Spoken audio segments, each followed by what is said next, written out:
On January 11th, 1982, Robin Lynn Bishop was returning to her home in Las Vegas after spending a few days in LA with friends while deciding to pursue her dream in becoming a Hollywood actress. Her friends convinced her that she would probably need to move to Los Angeles area to be close to auditions and such. On her way home, she stops by this McDonald's in Barstow, California, to get a burger and to call her mother in Cedar City, Utah, to tell her she has made a decision to move to LA to pursue her career.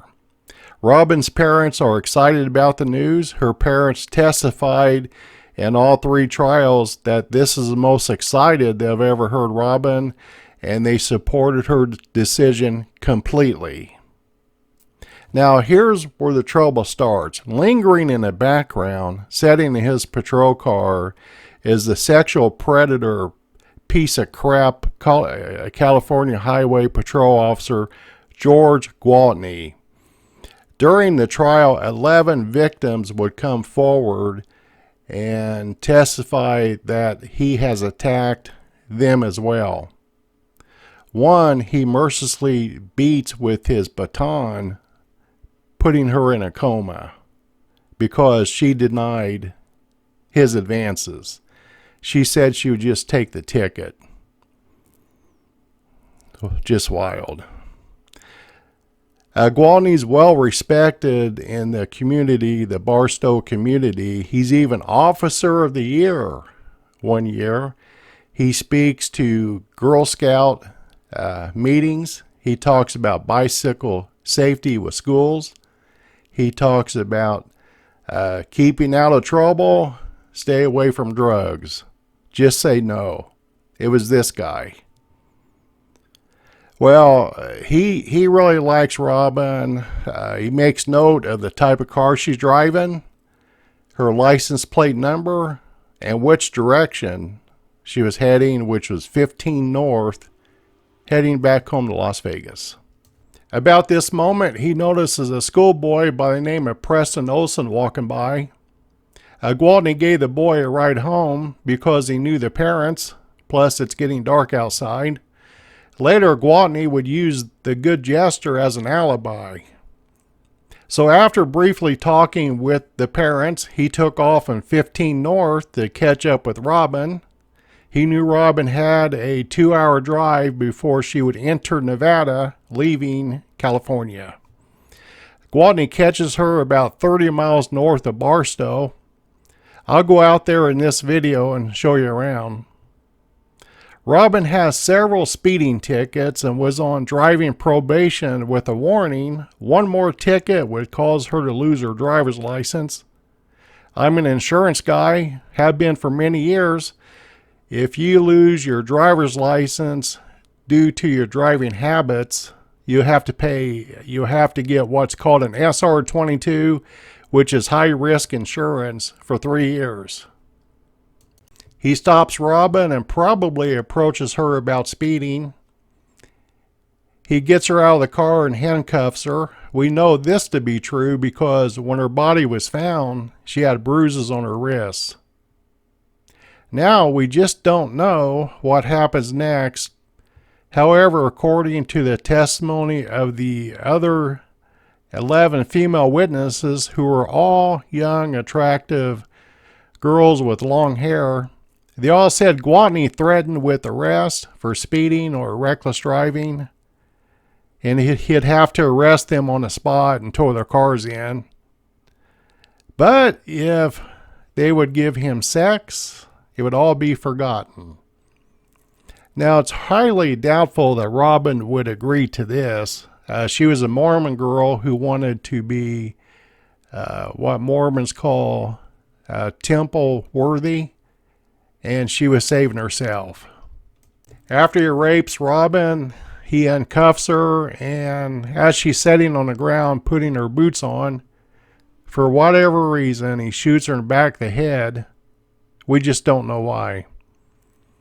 Perhaps when a deputy sheriff drives by and flashes his lights, Gwaltney was fearful of being recognized, And he messed up because he had not radioed in to stop at this point, which he would do later to cover his tracks. By the way, the deputy sheriff said he didn't recognize Gwaltney. He was just flashing the light as saying hello to a brother officer. This is a bullet recovered from Robin. It was lodged in her jaw. It did not exit the body. And it is not a bullet issued by the California Highway Patrol. Gwaltney would use this as evidence. He didn't do it. The next day, January 12th, 1982, law enforcement investigators suspected Robin was killed by a law enforcement officer, and it was required that all who worked in the area to turn in their service revolvers for ballistics testing. All did but Gwaltney. He tried to turn in his personal off-duty .357 revolver. He later claims that his service weapon was stolen, which of course was a lie. Evidence will show that Gwaltney tried to remove the barrel of the gun after ordering a replacement barrel from a local Barstow gun store. FBI would find his stripped-down service revolver hidden in his pickup truck after obtaining a search warrant. They also found the box of the .357 ammo that was used when he did shoot Robin, which he claimed he never owned or ever shot in his life.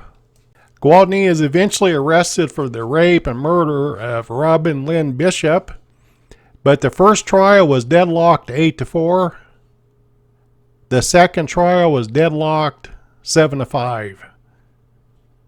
Both jurors said they just couldn't believe Gwaltney, an upstanding CHP officer, well loved in the community, could do such a thing. So when the FBI gets involved and reopens the case, Gwaltney would be found guilty of violating Robin's civil right to live, which is the first conviction in the country of this sort. This happened on May the 10th, 1984. He was sentenced to 90 years in prison. It was the FBI who found the ammo, the stripped-down gun. They also found semen in Robin's jeans, along with semen in the back of Gwaltney's patrol car, which, by the way, was a brand new car. He dies in prison of a heart attack in 1997. He was 56 years old. Now let's head out to Barstow. I made it to the area. They found Robin's body. This is Yermo Road, which they ought to rename to Robin Bishop Memorial Road. But I'm in the right area because I watched a couple of videos. One, here's a police detective pointing out an area in the road. If you look at the in the background, you'll see a couple of bushes. The one on the right, which is growing a little bit, is right there. And you can see the mountain, the top of the mountain here, but again, the bush has grown some. And then also you'll see the power tower, the electrical line power, right, which is right here. And I wanted to show you, if you look at the crack in the road, or curves to the right, of course the lines have faded, but that is right here. Right there. So that means that Robin's body was found right here in this particular area, right about here.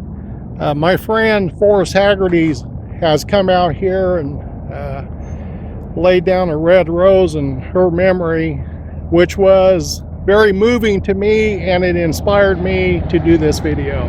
Now, out of respect for Robin Bishop and in her memory, I'm going to place this rose right here for her. Also,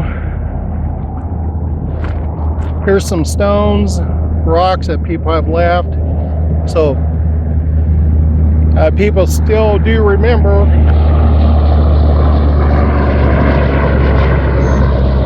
This is Interstate 15,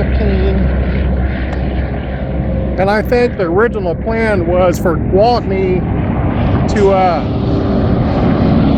let Robin out of the car right here, but something happened and he ends up shooting her in the back of the head. But her vehicle was found abandoned out here on 15, and probably Gwaltney was going to let her loose and she'd have to climb this fence and get to her car, which is believed to be in this area. When the police found it, there was no mechanical issues, no flat tires, nothing like that.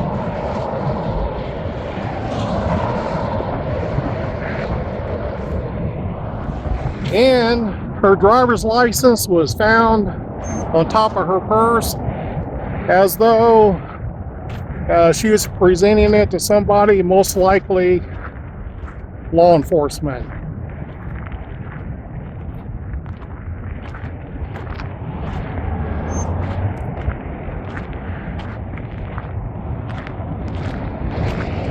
Okay, I'm going to take you up the road here. This is Field Road turnoff on 15 right here, and that's probably the area where he raped Robin. So let's go up there next and take a look. Straight ahead down in this area on the other side, 15 northbound, was where Robin's car was found abandoned. So this is where Gwaltney pulls her over, probably for speeding, and he handcuffs her, comes down this area, comes up the ramp. Again, this is the Field Road exit. And I'm thinking he turned left on this road. I came down to this area. Straight ahead, it's desolate. At night, it's very dark. You can't see anything. And most likely, this is where he raped her. And then probably the plan was to come back this way, go past where this truck is. If you go past, there's the Yermal Road you can turn right on, and go down to where I was at earlier. And this is where he murders her.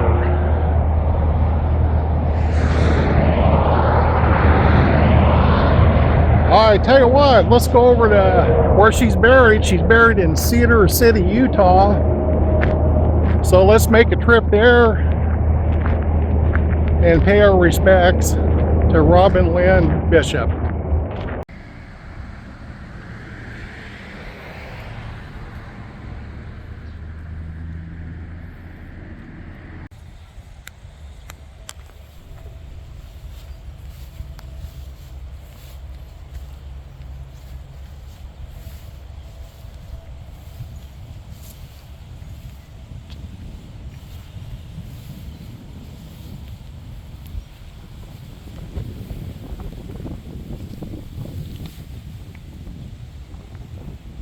Robin Lynn Bishop, a seeker. We got us some wind today.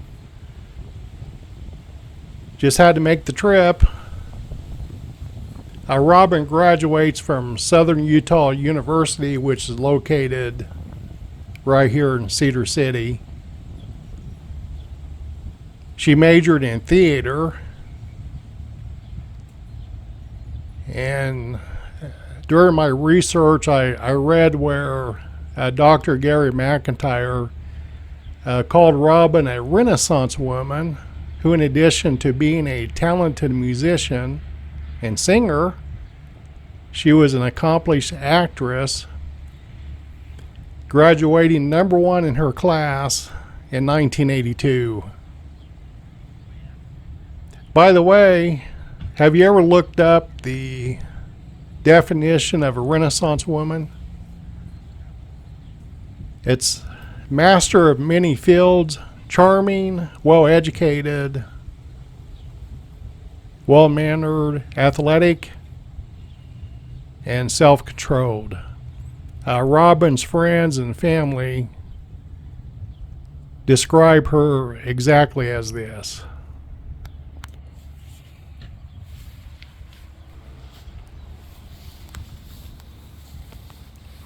Next to Robin, we have Ronald A. Bishop, her brother. He was the assistant district attorney in Las Vegas, Clark County.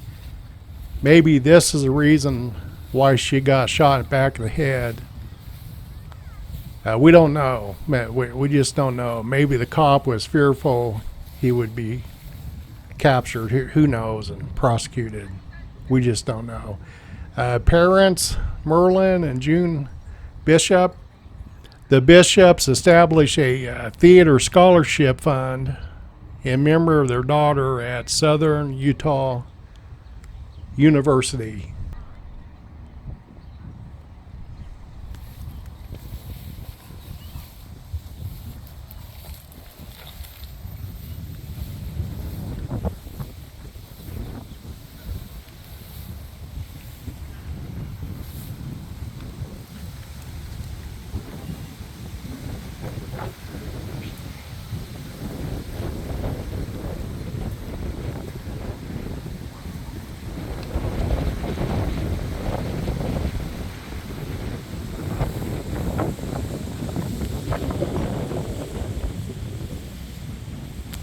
You can go. Excuse me. Sorry.